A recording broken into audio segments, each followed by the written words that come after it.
लाडकी बहीण योजना याचा तुमच्या विजयात मोठा वाटा आहे. 2100 रुपये करण्याची तुम्ही घोषणा केली होती. तो निर्णय साधारणतः कधीपर्यंत होणार? आणि दुसरं, आता एक अशी चर्चा सुरू आहे की 1500 जेव्हा दिले तेव्हा स्क्रुटिनी कोणतीही झाली नव्हती. आता 2100 देताना स्क्रुटिनी होणार अशी चर्चा आहे. त्या संदर्भात वस्तुस्थिती काय?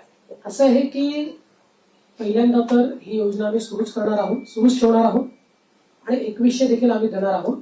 आता बजेटच्या वेळी त्याचा आम्ही विचार करू आणि शेवटी आपले सगळे आर्थिक सोर्सेस जे आहेत ते सोर्सेस योग्य प्रकारे चॅनलाइज झाल्यानंतरच आपल्याला ते करता येतं. त्याच्यामुळे ते करण्याचा निर्णय पक्का आहे.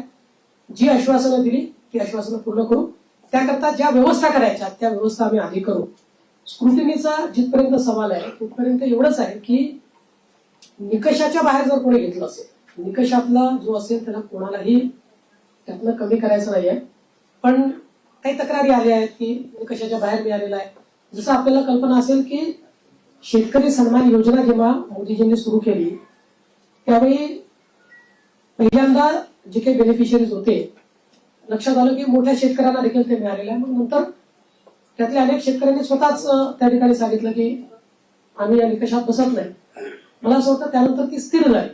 अशाच प्रकारे जर ऍपरंटली या योजनेमध्ये काही ज्यांना आपण निकष ठरवलेले आहेत त्या निकषाच्या बाहेरच्या आमच्या बहिणी मिळाल्या तर त्याचा पुनर्विचार होईल. पण सरसकट काही पुनर्विचार वगैरे करण्याचा विषय नाही.